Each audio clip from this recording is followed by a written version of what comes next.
The details of Jon Rahm's record-breaking LIV deal have been leaked, and now we've got one more indication that that move over to LIV is in fact imminent. Just yesterday, the roster of players for the upcoming American Express event, of which Jon Rahm is a defending champion, were released, and unsurprisingly, Jon is not in the field. Now, obviously, it is very abnormal for a defending champion to not be in the field of an event. So this is just one more indication that the sources that we've been following are correct, and Jon will be making that announcement of his big move over to LIV. Now, getting right into that deal and what the actual monetary and ownership indications are for Jon in this deal. One thing I'll say is earlier we had heard the number of $600 million floating around.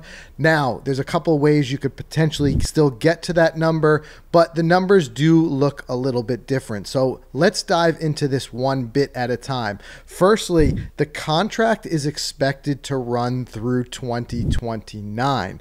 Now, I think that is one of the most interesting parts of this, because I think it's a potential indication of what may or may not happen with the framework agreement between LIV and the PGA Tour. We're going to dive back into that and speculate on that in just a second. But according to the leak, the deal is going to include a $300 million signing bonus, which is just incredible amount of money, which is going to be paid over the life of the contract. So $300 million in Jon Rahm's pocket for making the move.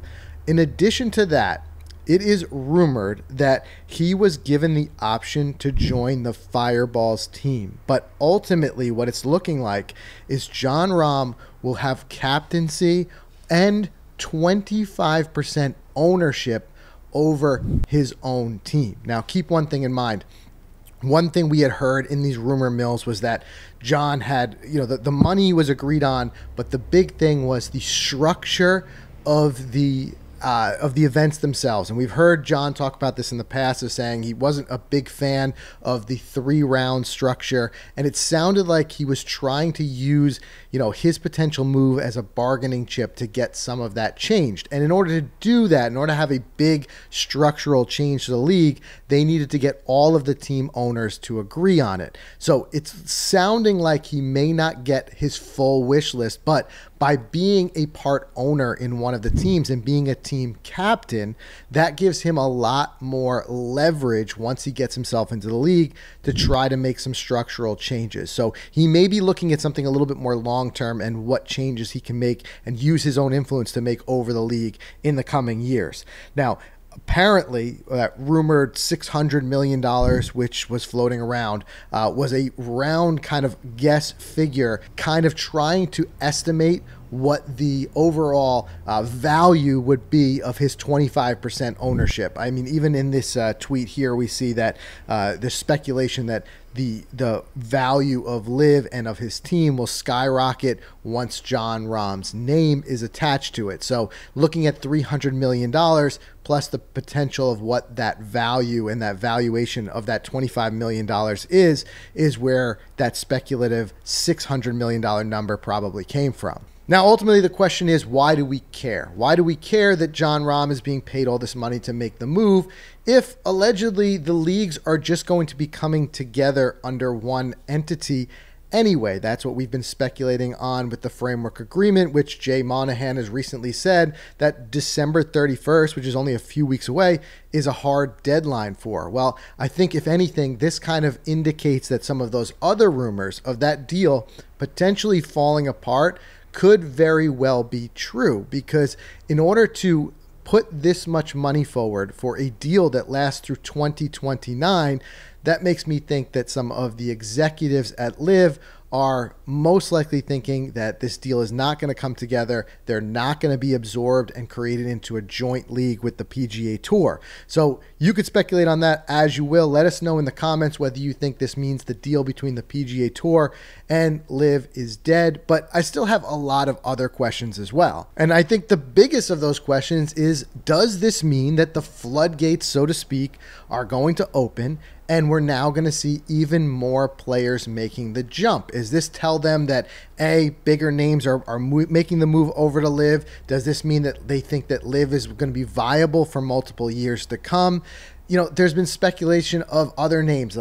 Cantlay, Schauffele's name has been thrown around seemingly forever of making a move to LIV. And the question is, does Jon Rahm making this move over open up that floodgates, open up that opportunities? Well, one thing to consider is that Jon has something that not a lot of other players have, at least to a certain degree, and that's an exemption for majors for quite some time to come.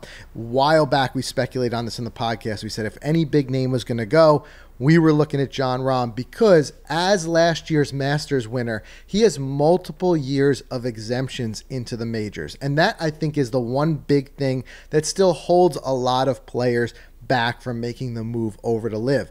As of right now, given its current structure, LIV does not have any official world golf ranking points, and it doesn't look like they're going to be very quick to make the changes to possibly a 4-round structure or whatever in order to get those world ranking points. And what that means is that anybody on LIV obviously has a whole lot less opportunities to rack up the points needed to participate in things like the majors. Now, there's also things like the Ryder Cup, the President's Cup, of which, of course, Jon Rahm wouldn't be a part of anyway. But we've seen with Brooks Koepka, guys have opportunities to get into the Ryder Cup, and Jon Rahm has his majors locked in for quite some time. So if Jon can continue to play well in the majors, he'll be able to earn the points he needs for things like Ryder Cup. And remember, Jon was one of the most vocal voices backing up guys like his fellow countryman Sergio Garcia and wanting him to be able to participate in the Ryder Cup. So Jon, I'm sure if he makes the move, he's going to be a big mouthpiece for this. He's going to be a big champion for those things. And who knows, with the new team, maybe he'll create a team with, a Spanish team with Sergio Garcia and others. We really don't know on that front just yet. But again, Jon is someone who has that now in his back pocket. He knows he's guaranteed into majors for quite some time, and not every other player does that. So there's certain players that might be worried about,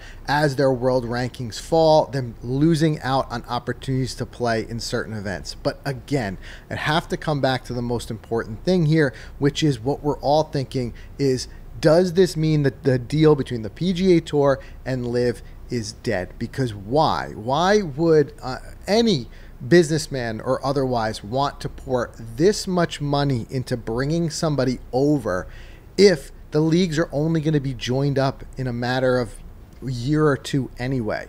It seems like this is a clear indication that LIV is going to continue whatever they can with their business model, largely of using astronomical amounts of money to try to buy the biggest names into their league. And again, I can't imagine seeing them putting forth that big of an investment if this deal is going to get done. So we're going to be watching it closely. We're going to report on it here, but I have a gut feeling that in the next couple of weeks, we're going to see some sort of announcement on the PGA Tour side saying that they've found the financial backing that they need to continue outside of the PIF. They've been shopping it around with a number of different domestic investors. I can imagine we're going to see a world where they're going to operate separately, and that is the reason why this is continuing to operate as though they are rivals, with Jon Rahm recently dropping out of defending his title on a PGA Tour event. And also, don't forget, he dropped out of Tiger's new indoor league, which is also in collaboration with the PGA Tour. So everything just points to a lot more separation, not less. But regardless, we're going to hear confirmation. We're here in the coming days of the actual move over to LIV for Jon Rahm, and all that can remain to be seen is whether this opens the floodgates for more players to move over as well. Let us know in the comments if you think that'll happen, and if so, which players you speculate might be going next.